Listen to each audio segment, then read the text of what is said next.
کائنات کے سوال کے جواب میں کہا یا رسول اللہ مہر میں میرے پاس 3 چیزیں ہیں جو آپ اختیار کر لیجئے، ایک تلوار ہے،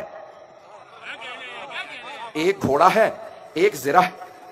توجہ ہو، شیعہ سنی علماء نے لکھا ہے الفاظ میرے ہیں، میں اپنے انداز سے پیش کروں گا، لیکن واقعہ شیعہ سنی علماء نے لکھا ہے کہ جناب امیر علیہ السلام کا مہر کیا تھا، یہ سب نے لکھا ہے، مہر وہی تھا جو میں پیش کر رہا ہوں۔ ایک مرتبہ جناب امیر نے کہا یا رسول اللہ میرے پاس یہ 3 چیزیں ہیں، آپ جو انتخاب کریں۔ تو سرور کائنات نے، میں اپنے انداز سے، میں نے کہا اپنے الفاظ سے پیش کر رہا ہوں جو شیعہ سنی سب نے واقعہ لکھا ہے۔ سرور کائنات نے کہا یا علی آپ کی تلوار کی اسلام کو ضرورت ہے، اور آپ کے گھوڑے کی آپ کو ضرورت ہے کیونکہ آپ سفر بہت زیادہ کرتے ہیں، لیکن یہ جو آپ کی زرہ ہے نا، اس کی نہ آپ کو ضرورت ہے نہ اسلام کو۔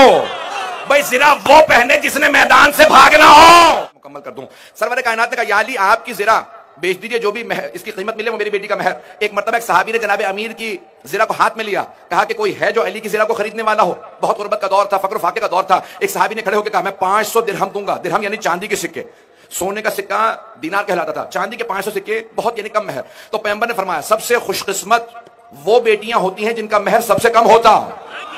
ایزان گرامی، لیکن یہ دنیاوی ہے مہر جو میں پیش کر رہا ہوں۔ تو ایک مرتبہ سفینۃ البحار، شیخ عباس قمی کی سفینۃ البحار میں باب مہر فاطمہ، وہاں سے 2 جملے پیش کروں گا، لیکن پہلی بات کو مکمل کر دوں۔ کہا کہ یا علی یہ مہر ہے 500 درہم، 500 درہم صرف آپ نے اپنی زرہ بیچی اور وہ مہر دیا۔ پیغمبر نے اس سے ایک چکی لی، کچھ برتن لیے، ایک بچھونا لیا، ایک بستر لیا، ایک تکیہ لیا، کہا یہ میری بیٹی کا جہیز ہے۔ اب سمجھ میں آیا کتنا آسان ہے اسلام میں شادی کرنا۔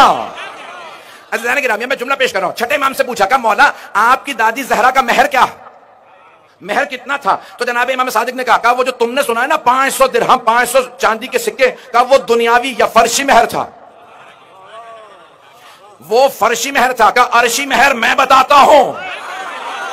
بھائی فرش پہ شادی ہوئی، عرش پہ ہوئی، کہا فرش پہ 500 درہم جناب امیر نے دیا۔ سفینۃ البحار میں شیخ عباس قمی نے، جنہیں خاتم المحدثین کہا جاتا، انہوں نے فرمایا کہ صادق آل محمد نے کہا میری دادی کا عرشی مہر کیا تھا؟ کہ ایک مرتبہ اللہ نے کہا علی زہرا کے مہر میں کیا دے گا؟ پروردگارہ تو خالق ہے جو فیصلہ کرے۔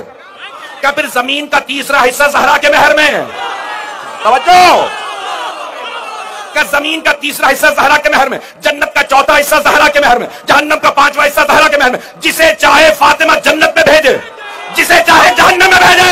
میں بہت معذرت چاہوں گا، مکمل کرنا ہے مجھے موضوع کو، کہ یہ جملے کہہ رہا ہوں کہ جناب سیدہ سے متعلق اگر کسی کے ذہن میں شبہ ہو نا کہ بھئی جناب سیدہ جسے میں نے جملہ کہا ہے کہ جسے چاہیں جنت میں بھیجیں، جسے چاہیں، پیغمبر نے حدیث کہی ہے، شیعہ سنی دونوں کتابوں میں ہے، علی قسیم الجنت والنار، علی جنت اور دوزخ کے تقسیم کرنے والے۔ اور امام شافعی نے اپنے شعر میں بھی کہا ہے علی حبہ جنہ قسیم النار والجنہ وصی المصطفیٰ حقا امام الانس والجنہ۔ ترجمے کا وقت نہیں، امام شافعی کی ربائی میں نے سنا دی ہے، تو تاکہ کیونکہ شیعہ سنی موجود ہیں میں اس لیے پیش کرتا رہوں گا، کوئی بھی اختلافی بات نہیں پیش کروں گا، جو مشترک ہے جو متحد ہے وہی پیش کروں گا۔ توجہ ہے میرے ساتھ عزیزان کرام؟ عزیزان کرام، جناب صادق آل محمد نے کہا، جملہ میں مکمل کرنا چاہتا ہوں، اسی پہ آج کی مجلس تمام جتنا میں مسائل پڑھ سکوں گا پڑھوں گا۔ امام نے فرمایا کہ زمین کا تیسرا حصہ میری دادی زہرا کے مہر میں ہے، زمین کا تیسرا حصہ۔ جب سائنس نے ترقی کی اور 20ویں صدی ہجری آئی تو سائنس نے دریافت کیا کہ زمین 2 حصے پانی ہے، 1 حصہ خشکی ہے۔ توجہ، سارے مجمع کی توجہ ہو۔ چھٹے امام فرماتے ہیں کہ اللہ نے 1/3 زمین میری دادی زہرا کے مہر میں رکھی ہے۔ پھر امام فرماتے ہیں کہ جو بھی روئے زمین پہ چلے اور میرے جد علی کا بغض رکھتا ہو تو وہ غصبی جگہ پہ چل رہا ہے۔ بات پہنچ گئی۔ ایک اور جملہ میں کہتا ہوں، حدیث کی تشریح کر دوں اگر سننا چاہے۔ امام فرماتے ہیں جو بھی روئے زمین پہ چلے اور میرے جد علی کا بغض رکھتا ہو وہ غصبی جگہ پہ چل رہا ہے، کیونکہ یہ ساری کی ساری زمین میری دادی زہرا کے مہر میں چلی گئی ہے۔ تو اب میں تشریح میں ایک جملہ کہہ رہا ہوں امام معصوم علیہ السلام کی، کیونکہ امام سمندر کو کوزے میں بند کر دیتے ہیں، تو اب میں پیش کر رہا ہوں امام کے جملے کی تشریح میں ایک جملہ۔ عزیزان گرامی، شیعہ سنی تمام فقہاء نے فقہی مسئلہ لکھا ہے، غصبی جگہ پہ نماز بھی قبول نہیں ہوتی۔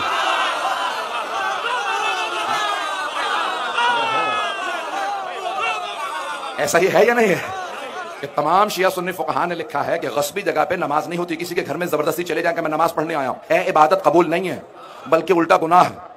اس پہ عذاب بھی ہوگا کہ دوسرے کی ملکیت میں غصبی طور پہ داخل کیسے ہوا۔ اب سمجھ میں آیا علی کی ولایت کتنا بڑا مسئلہ ہے۔